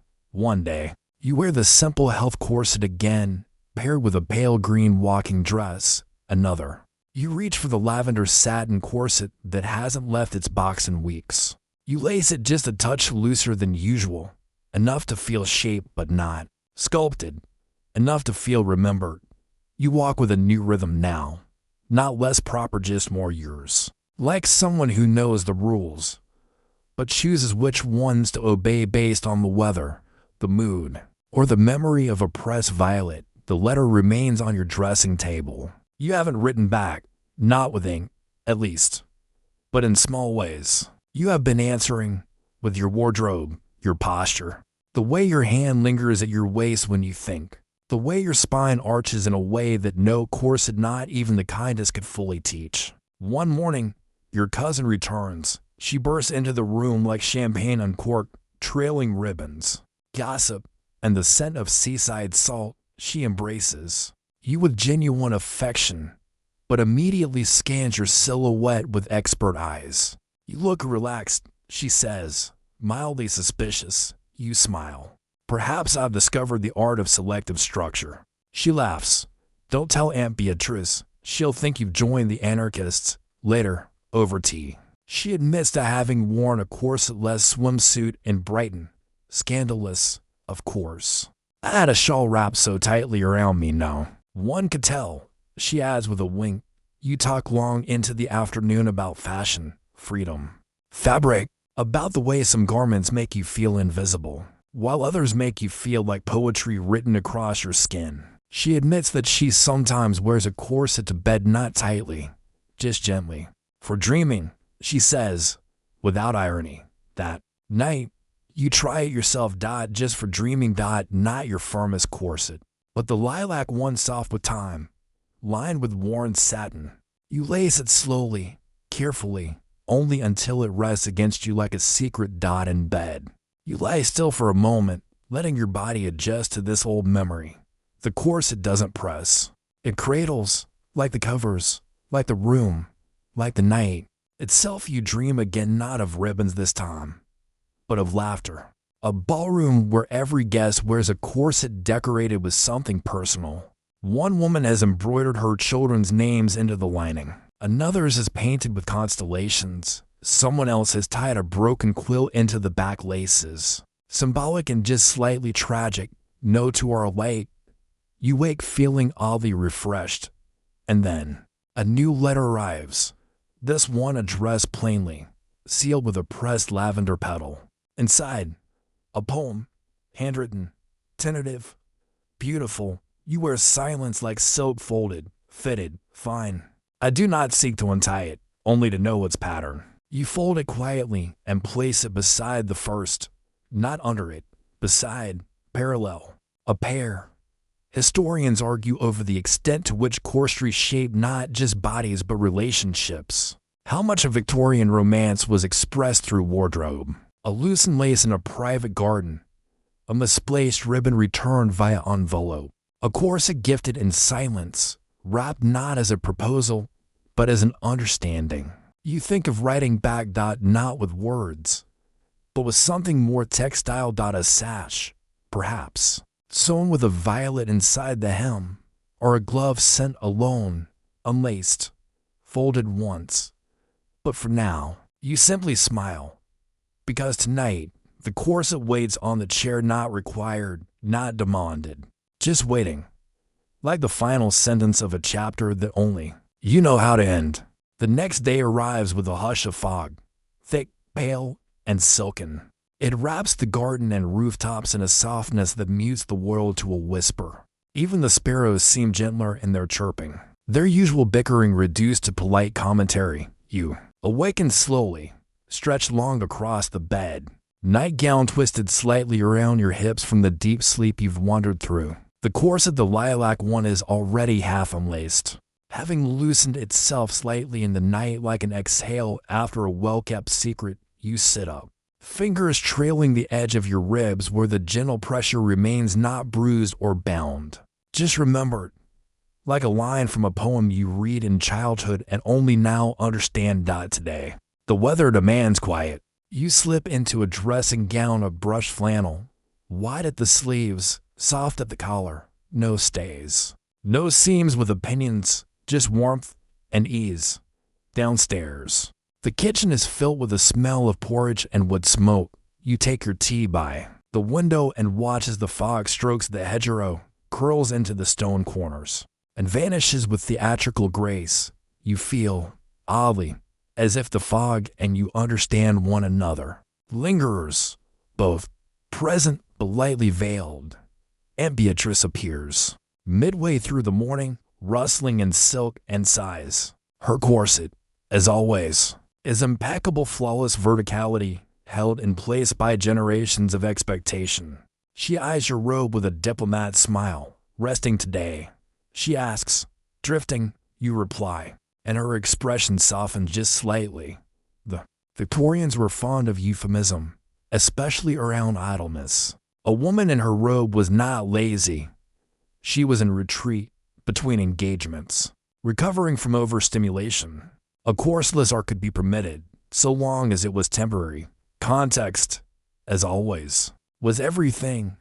You nod politely and return to your quiet rebellion of flannel and tea. That afternoon, a delivery arrives, a small box dyed in blue ribbon, unsigned, but unmistakably familiar in its restraint. Inside, gloves, soft leather, pearl gray, exquisite. And with them, a note for the hand that folds words into shape and wears structure like a second voice. You exhale through your nose, not quite a laugh, not quite a sigh. The gloves are beautiful, but it's the sentiment that lingers. You spend the afternoon sewing, not out of obligation, but for the rhythm of it. The needle becomes a metronome. Your hands move while your mind drifts through satin memories, whispered laces, and the way a corset speaks even when silent. You begin to alter one of your oldest corsets, the cream one, embroidered on the inside where only you can see. You loosen the boning just slightly, reinforce the seams where time has stretched them, replace the stiff ribbon with a softer tie, dyed with a hint of lavender, not to make it less, to make it yours again. Historians often overlook the personal lives of garments. Corsets are cataloged for style, construction, date, but rarely for emotion. Yet in private letters and attic boxes, women left messages stitched into their stays. Hidden initials, lining scraps from a lover's shirt, a single pearl sewn beneath the bust for luck, or memory, or both.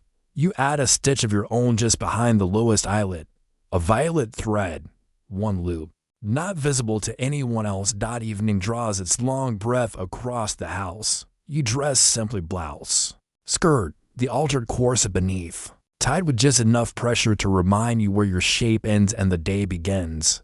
You don the gloves, pearl gray, supple, fitted just so.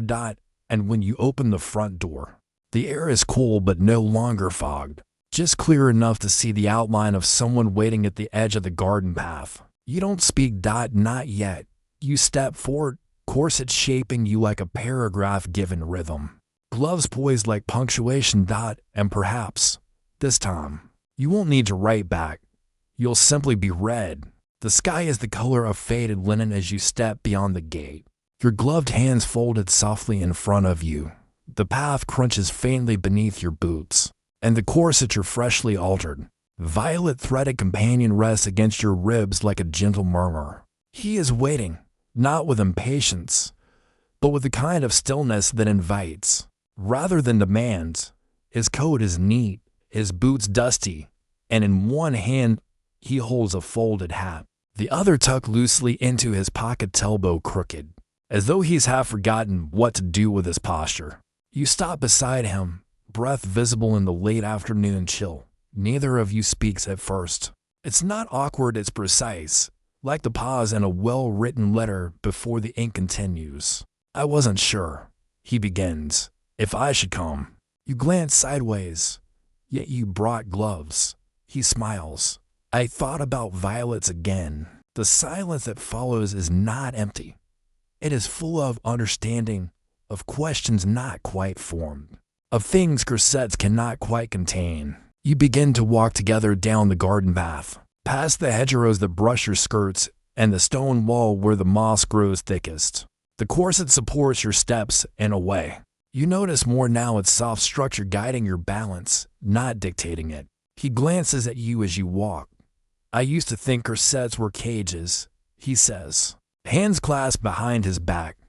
And now, I wonder if they're keepsakes, carried across the body, not locked around it. You tilt your head, some days. Other days they are cages, lovely ones, but cages nonetheless.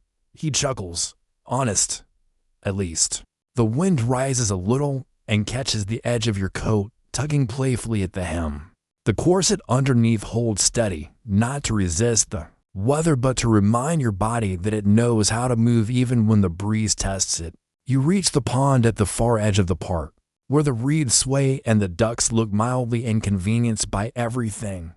There's a bench there, curved and flaked with green paint, and you both sit with the slow ease of people who are willing to listen more than talk. May I ask something? He says, quietly. You nod. Do you wear them for comfort now, or out of habit? You consider this. The question doesn't sting, it unfolds. Somewhere between, you say. They're not always comfortable, but they feel like punctuation. The kind that tells you you've arrived in the right paragraph. He laughs gently. That's terribly poetic, and exactly what I hoped you'd say. The corset beneath you doesn't press too tightly.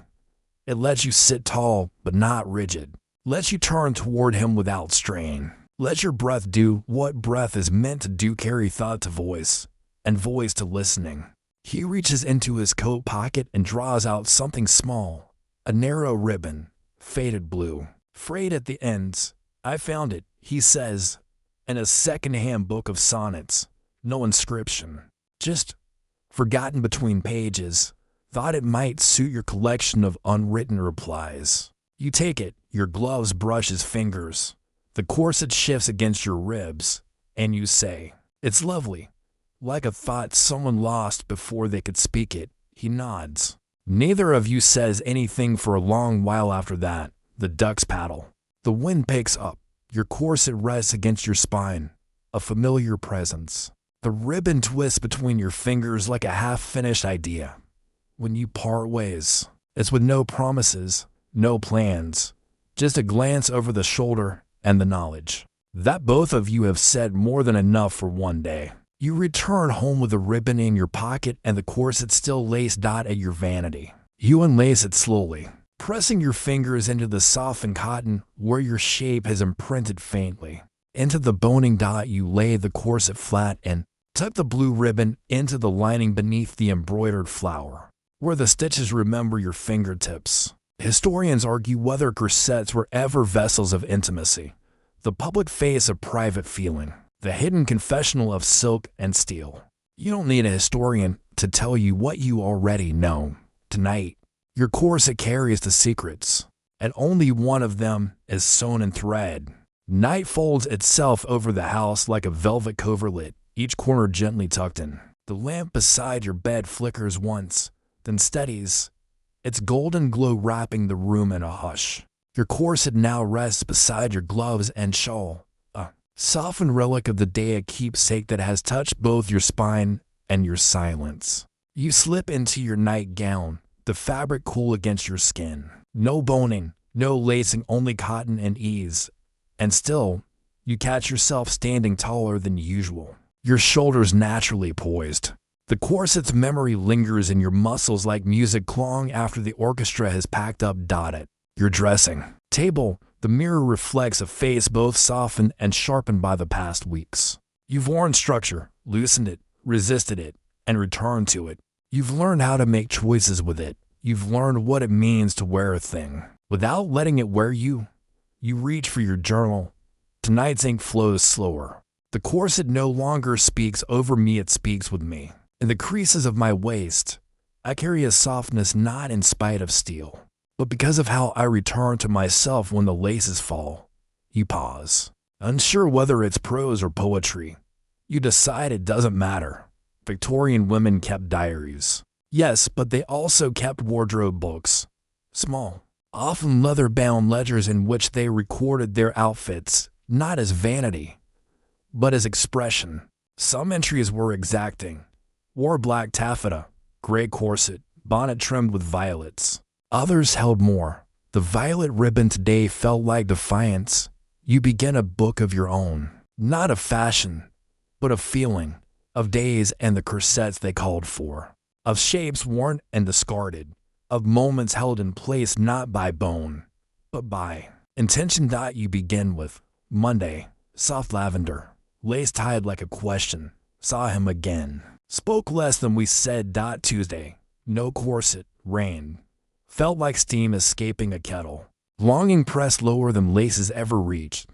You close the journal and run your fingers over its cover. Already it feels weighted not with facts, but with form. Your form, captured not in silhouette, but in suggestion. Outside, the wind murmurs against the glass. You light one final candle short, stubby, barely scented. Its flickering reminds you of a corset's rhythm, sometimes steady, sometimes stubborn, but always needing breath to stay alive. You draw the curtains and lie back into the pillows, spine sinking into the mattress with practiced grace. Your waist is free, but your posture yourself remains elegantly composed. It isn't about obedience anymore. It's about remembering that every form you've worn tight or loose, hardened or gentle was a conversation. And tonight is a lullaby in cotton. Tomorrow, perhaps you'll choose satin, or perhaps simply air, and you'll still be shaped, not by the corset. But by the choosing. Morning arrives as a quiet shimmer behind the curtains, the kind that makes dust look like magic and ordinary rooms feel like small stages, waiting for you to re-enter. You stretch slowly, feeling the sweet pull of muscles untethered. Your back arches gently, shoulders rolling, no creaks, no tightness, just you, whole and well rested. You rise without hurry. Today has no appointments, no visitors, no expectations beyond those you gently choose for yourself.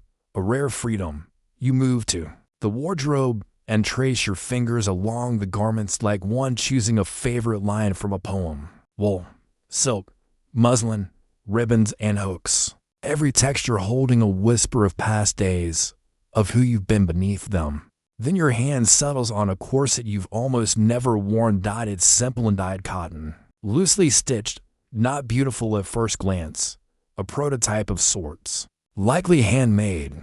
You remember receiving it from a seamstress's apprentice during your last trip to Bath, a young woman flushed with hope and chalk dust who had whispered, "This one is meant to move with you." You unfold it now, curious. No stiff bones, just corded seams that guide rather than grip. The waist curves gently, as if it is listening. The edges are unfinished. It feels more like an embrace than a command. You decide, today will be an experiment.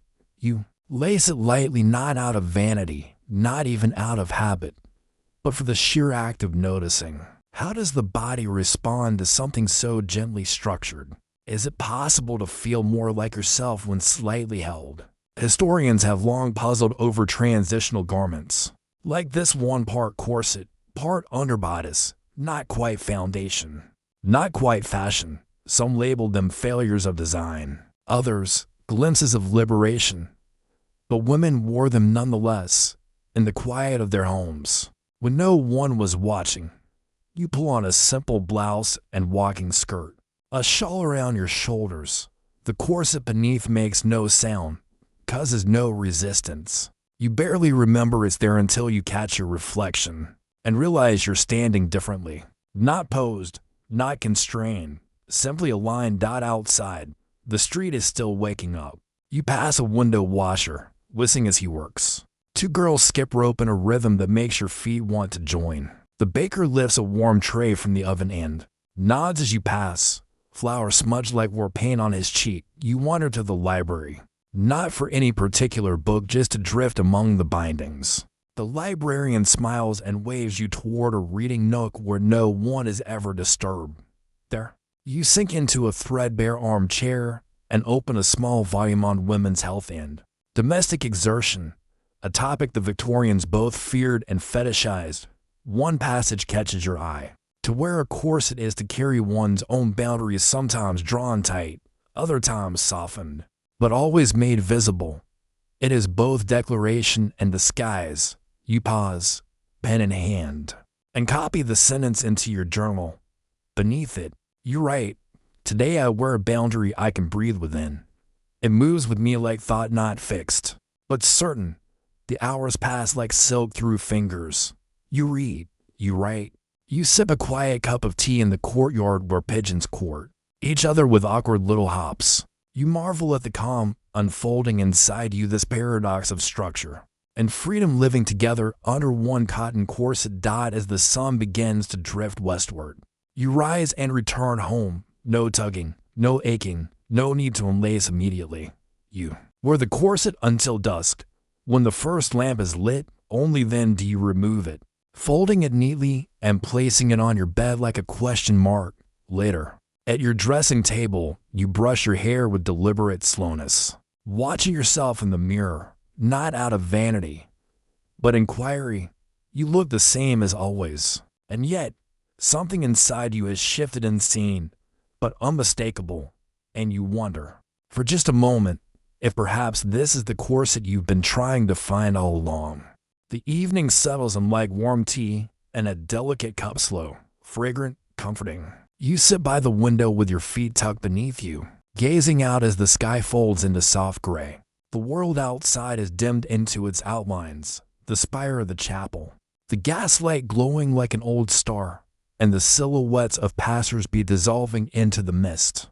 Tonight, the corset rests on the arm of your chair, your new favorite, the one that listens instead of commands. You run your fingers along its seams as though tracing the spine of a well-loved book. It's still unfamiliar in a way that invites curiosity, but already there's affection in the way you handle it. You think about what it means to wear something no one sees, to tighten laces not for an audience, but for yourself, to choose comfort that still has shape, discipline that still allows breath. Victorian society, with all its rules and whispers, rarely asked why a woman wore what she wore, only if she wore it properly. But you've begun to collect your own questions. When does structure become self-expression? When does modesty become performance? When does clothing stop hiding us and start revealing what we've quietly believed all along? Your journal lies open beside you, half filled with sketches of corset styles and notes like, "Wore the lilac one, felt like a poem in a spine," or "Refuse the stays today, let my ribs dream." You smile at your own melodrama, but then again, isn't there something delightfully theatrical about these layers? The petticoats and buttons, the ribbons and seams. To dress as a Victorian woman is to stage a one-woman play every morning, complete with costume changes and prop work. And yet, here, in this quiet moment, it no longer feels like acting. It feels like editing, choosing which parts of yourself you highlight, which you cinch gently into place, and which you let spill over like ink from a too-full pen. There's a knock at the front door. Soft. Not urgent, not formal. You glide down the stairs in your house gown, hair loosely pinned, hands still smelling faintly of lavender oil. When you open the door, it's him, again, hat in hand, coat dusted from travel, a hopeful crookedness to his smile. "I brought something," he says, lifting a small parcel. Brown paper, tied with string. Inside, a book of letters, real ones from a young Victorian couple whose courtship unfolded entirely by mail. You remember reading about them. They never married. Their families disapproved, but their letters, dozens of them, were found decades later, bound with pale blue ribbon and a showbox tucked beneath a false drawer. He looked slightly sheepish. "I thought of your Corset journal, the way you write. I thought maybe you'd like this." You step aside, let him in. No explanations, no announcement, just the hush of shared space. In the sitting room, you place the book beside your own. The room smells of beeswax and late summer apples. You both sit on the floor, backs against the settee, and begin to read aloud, taking turns. Your voice is slow and low. One letter speaks of a collarbone admired across a drawing room. Another of the scent of a glove left behind. One mentions corsets. Obliquely, the line of her stays is more memorable to me than any poem I've read since Michaelmas. You don't comment, but you glance at each other, and your shared silence feels warmer than any reply. As the hour grows late, he reaches for your hand lightly, like turning the page of a fragile book. He does not pull. He just rests it there, glove against glove. You think about all the corsets you've worn, the ones for ceremony, for expectation, for dignity, and now, one for intimacy, not revealed, but understood, a quiet shape beneath the surface, a form that holds, not for show, but for truth. The candlelight glows softer now. The shadows stretch longer. And for the first time, you feel no need to change, to tighten, to prepare. You're already dressed in the language of the moment, and that, perhaps, is enough. The next morning arrives not with drama, but with continuity. The world outside is still stitched together with pale sky and gold-edged clouds. The breeze is still gentle enough to stir the curtains without ever quite insisting they move, and the house still hums with the delicate rhythm of a day beginning at its own pace. You sit in your dressing room again. Corsets arrayed before you like characters from a well-worn novel. Some you know intimately: the lavender, the altered cream, the stern but beautiful burgundy brocade. Others still hold mystery. There's one you haven't touched in weeks, black satin, exquisitely boned, with laces that glide through the eyelets like whispered questions. You run your hand across it now. It gleams. This was your event corset, once, worn for recitals, for dinner parties with distant aunts, for photographs taken in stiff parlors where the body had to behave. You pull it closer, today. You decide it deserves a second act, not for the public but for the private. You dress thoughtfully. A soft gray skirt, modest blouse, hair half up, but underneath, the black corset presses closed not too tightly, but enough to shape, enough to feel like punctuation again. And then, as if summoned by your thoughts, another letter arrives, folded in half, sealed with no wax, tucked in a plain envelope. There's no name, just a tiny sketch inside a corset drawn with gentle lines, blooming into flowers at the waist. Beneath it, you wore it like it was yours, because it was. No signature, no date. You tucked the note into your journal with a smile. That afternoon, you return to a familiar shop on the edge of town, a corsetier's boutique where the mannequins are headless and serene, and the back wall is lined with bolts of satin, stays, and lace like the spines of old secrets. Madame Melgrain, upright, with fingers sharper than her needle, greets you with her usual arch expression. Back again. I thought you'd outgrown us. Hardly, you say. I think I'm just refining. She raises an eyebrow. Rebellion suits your cheekbones. You browse slowly, letting your fingers trail across the fabric. A dusty rose silk catches your eye, not flamboyant, but warm, the color of something. Remember with affection, you ask to try it on. In the fitting room. Madame L threads the laces herself. Her movements are firm, but kind. You face the mirror and see not transformation but translation. This one, she says, stepping back, wants to be worn for dancing. You turn sideways, testing the bend of your spine. The breath in your lungs, it holds you, but doesn't challenge you. It encourages movement. I'll take it. At the counter, you hesitate. Then you ask, did women ever buy corsets just for themselves? Madame L doesn't blink. Always. The real question is, did they admit it? Outside, the clouds break into strips of light. You walk home slowly, new corset wrapped in brown paper under your arm. A blush of anticipation fluttering somewhere low in your stomach, not nervousness, not quite excitement, just presence. That evening, you try the rose corset again. This time, without distraction. No guests, no mirrors, just candlelight and music playing softly in the next room. You lace it yourself, pulling gently until it presses into your waist, like a promise. Then you walk, barefoot, across the floorboards, testing balance, sway, breath. The corset moves with you. You dance. Alone. Not for an audience, not for admiration, but for the sheer delight of being dressed in something that listens. Historians rarely record these moments. No museum holds the memory of a woman spinning in her parlor, corset laced, candlelight catching the silk at her sides, face full of a freedom that required no rebellion, just choice. You finish your small waltz and lie back on the settee, the corset still snug against your ribs. You close your eyes. And think, this, too, is history. This quiet, this softness, this corset that holds not your body, but the space you've made to be fully, entirely, your own. The final days of the season tiptoe toward you like polite house guests, bringing with them cooler mornings, longer shadows, and a familiar rustle in the trees, the rustle that says autumn has arrived. With her suitcase full of mist and turning leaves, you open the windows just wide enough to invite the crispness in. The air smells faintly of chimney smoke and something more abstract, change, not dramatic change, but the sword that comes with closing drawers, folding linens, and hanging summer garments in the back of the wardrobe.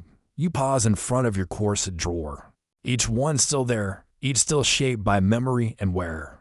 The lilac one, lined with satin and the faintest trace of violet perfume. The altered cream corset with its hidden violet thread. The rose silk one, now your quiet favorite. Even the stern black satin, worn not for the world, but for yourself. And then you notice one more. Tucked far at the back, the first corset you ever wore, stiff, straight, slightly fraying at the edges. The one that taught you the feel of boundaries, of breath contained, of expectation. You pull it out and lay it across the bed. It is heavier than you remember, not in weight, but in story. You hold it in your lap and run your thumb along its rigid seams. This corset was once a question. Now, it is an artifact, not of who you were, but who you thought you had to be. There's no bitterness in your smile. You fold it carefully, lovingly, and place it in a box with tissue paper and a small note. She served her time with grace. Later, you take her tea in the conservatory, wrapped in a housecoat and memory. The windows fog gently, blurring the garden beyond. You watch your reflection soften by the glass and notice how your shoulders rest differently now. More centered, less expectant, like a corset left on the chair, perfectly laced, but no longer necessary to define you. That evening, you dress in the rose corset. It's not a special occasion, no visitors, no outings, no fanfare. You simply want to feel its warmth at your waist, its silk at your ribs, not to become anything, not to impress, just to remember what a gentle shape can do. You pair it with a simple cream dress and a ribbon at your throat. You catch your own gaze in the mirror, noticing, perhaps for the first time, how you stand without trying at dinner. Your cousin returns from an excursion with stories of new fabrics being imported from the East, whisper thin gauzes and corsets made with bamboo boning. You both laugh over the idea of a corset so light it might float.